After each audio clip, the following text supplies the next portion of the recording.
community high school students. Dr. Swift, do you want to introduce this item? Thank you, Madam President, members of the board, members of the community. We're delighted this evening to welcome Dean Marcy Czynski, and it looks like 6 great students from community high school, is that right? And so come on down. We love student voice. It's one of our favorite parts. Come on down and introduce yourselves, and we'd like you right around this microphone. And the person that's speaking, please lean right into that microphone so that it gets on CTN's feed and gets right on onto the broadcast. Okay. Yeah, my name is Clarence Collins, and my pronouns are he, him, his, and I am a junior. Hi, my name is Britta Carlson. I'm a senior at community high school, and my pronouns are she, her, hers. I'm Sabina Fall. I'm a junior at community, and my pronouns are she, her, hers. I'm Sadie Zinn. I'm a senior at community, and my pronouns are she, her, hers. I'm Mira Kaufman. I'm a senior at community, and my pronouns are she, her, hers. Hello, I'm Danny. I'm a junior. I'm he, him, his. Okay, so tonight, just our purpose for being here is to just share with you guys our visions and beliefs of our school, and also some of our connections with, like the greater community outside of community high school, and how they have influenced our experience, just as well as the highlights from the school year and an update on diversity council work that was introduced a few years ago and has been sort of carried on through BSU, Forum Council, and Social Justice CR. So this is kind of a statement.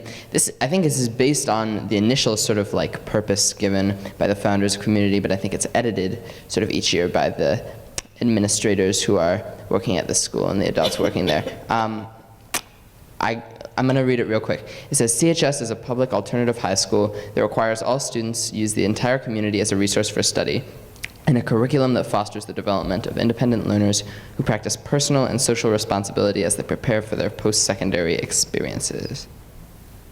Cool. Yeah, okay. And I think you guys can just take a look at that real quick. It's just more of the vision of the school that's been set up. I think the creative and relevant instruction is kind of an important one on there. I'm just looking through them really quick. And I like the idea of pursuing their passions. I think that's a pretty central one that we talk about. But yeah, cool. Okay, so our belief statement is we believe in high expectations and high outcomes for all students, academic rigor and rich electives, diversity of learners and celebration of others, connection, voice, ownership, and choice, and a small school environment that systematically provides genuine and caring relationships. So that's basically the formal outline of community, and I guess the reason we're here is to sort of explain how that plays out for us as students. Also, Sabina touched on this, but we're representatives from a social justice class that became a CR, Forum Council, and BSU, which is the Black Student Union. So this is sort of where that comes into action. Clarence gave an extremely inspiring and powerful speech at the very beginning of the year. He worked with a teacher that I've worked closely with, Matt Johnson, for a good portion of the summer. We talked about it earlier today. And it was a call to action, and I think that it still resonates through the community today. I think that we are trying to wake up and stand up, which is a main initiative this semester, and hopefully that can continue as not just an initiative, but as a way of life.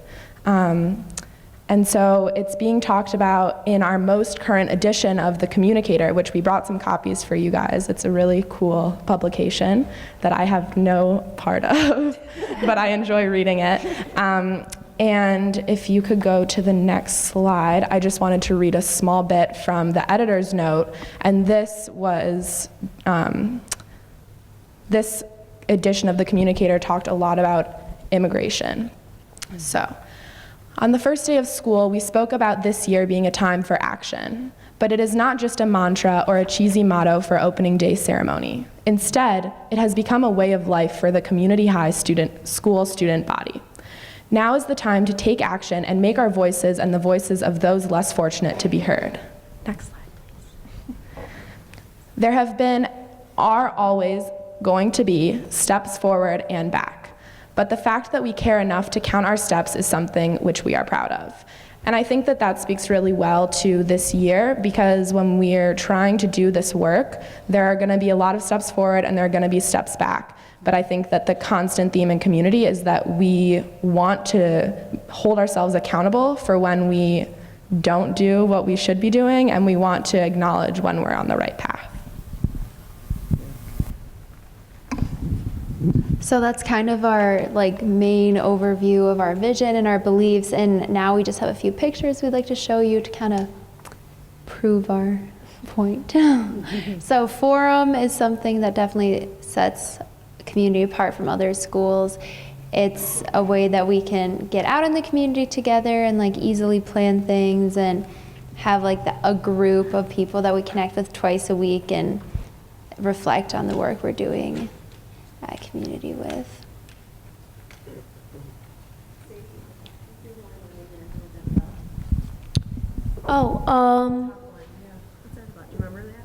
The neutral zone thing. This is a neutral zone thing, and it's really cool because we can go out into the community a lot, which is something really special that we get to do.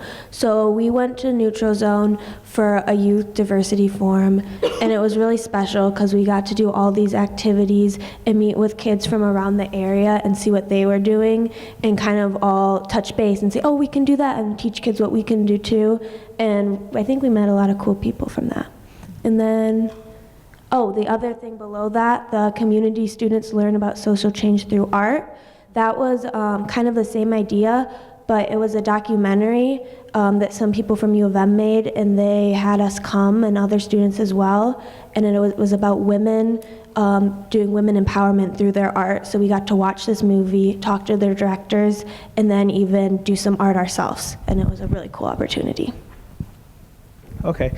Hi. So at the top here we have our Custodian Appreciation Days, where we had 3 poster boards for our 3 main custodians, and we had students, whoever wanted to walk by and write something nice to their custodians. We had them, do so if they wished, and we got a good response, and they real much appreciated it. To the left, we have the rally that almost the whole school went to for Yusuf, and it was really good. I wasn't actually able to go, very unfortunately, but most everybody else went, and obviously it turned out very well. I think we liked it a lot. And on the bottom here we have 2013's garlic mustard pull, which we do every spring, and actually we've been expanding to the point where we're not only everybody's doing garlic mustard pulls, but we're also just going out into the community and just kind of volunteering and doing other things. I remember my forum last year went and volunteered at food gatherers and sorted all the food. I don't know exactly what other forums did, but we're all doing things like that. So yeah.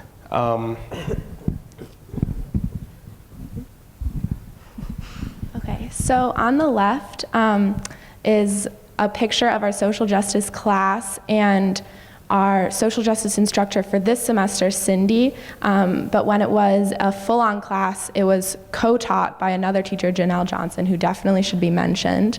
And the ACLU is the American Civil Liberties Union, so our teacher, Cindy, sort of had the opportunity to host a People Power event, which is the ACLU's first grassroots initiative that actually includes people contributing to nationwide activism on a grassroots level, which the ACLU had never done before. And she opened that up to our class. And we were actually the youngest group to host a People Power event in the entire nation. And there was at least one event in all 50 states. Hundreds of thousands of people attended, and we watched a live stream video that was from the ACLU. And then almost every single person that came to our event, it was hosted to the public, was an adult. So it spoke to Ann Arbor Public Schools. It spoke to the fact that people chose our event over, I think, 10 others in Ann Arbor because they felt safe at our school and they felt like it was a welcoming environment where they would get something out of it. And so that was a huge learning experience for us in terms of connecting with our community. So the Depression Awareness Board is something that DAG put on, which is Depression Awareness Group at Community High School, run by Robbie Stapleton. I know that they work, I'm not a part of it, but I know they work very closely with the University of Michigan, very active, and so they put on, for Depression Awareness Month, they had this board where everyone could take a heart, leave a heart, where you write like positive affirmations, and it was, you only see a little bit of it here, but it was huge, and people participated, and they took one and they left one, and they went into forums and they taught us about depression, and they engaged us in activities, and it was an ongoing process, and they're still working really hard always, and they're always engaging like the rest of the school in their group, which is really cool. Danny, do you want or me? Okay, cool. One of us could. Okay, so at the bottom here we have our jazz band, which me and Danny are a part of this year. Danny was also a part of the one last year, the top combo last year. But we played at the auto show. We play at the auto show every year, and that's all of us playing, and it was really nice. I really enjoyed it, and it's a lot of fun. And actually.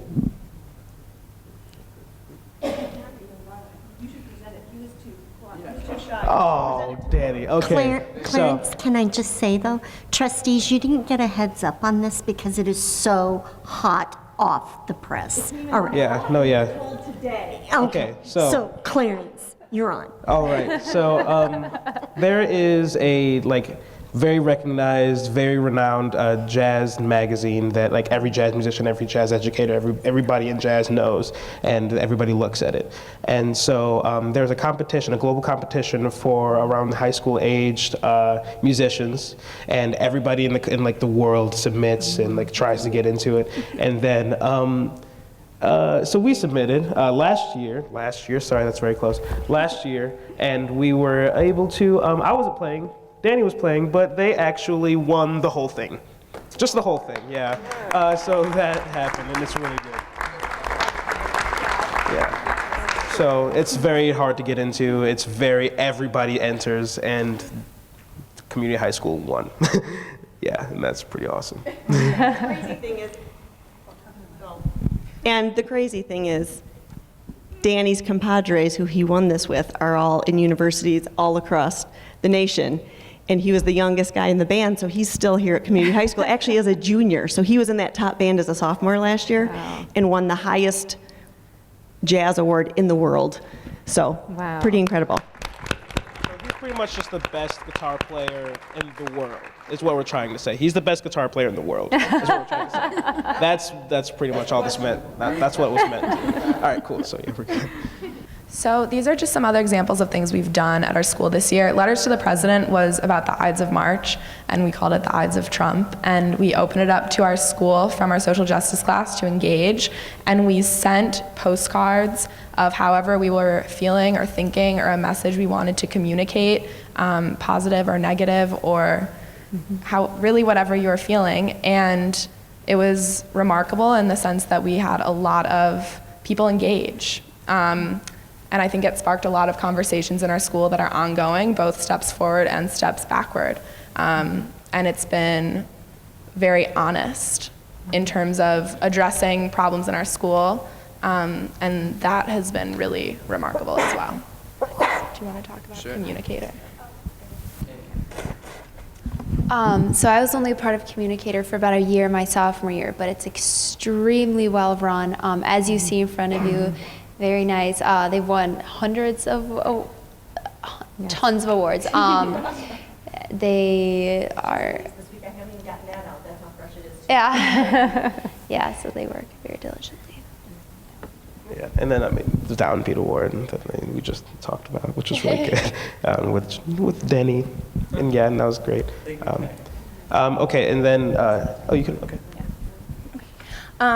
So the joint meeting with the staff and students was a really kind of incredible experience that myself and Danny and Grace and I think a few other students were able to participate in, where it was just like a regular old staff meeting with our community high school staff, and we were welcome to join them to discuss our like multicultural day and where to go with that, you know, and what to do and what direction. And there was a lot of like dialogue and exercise and brainstorming that was just like incredibly important to me, because and I think Danny would agree on this one, was just like felt like my opinions were very valued, and to be able to participate in a staff meeting as a student is something that doesn't really happen a lot, but I think should, you know, because the decisions that staff make also affects the students, and the staff at community high school really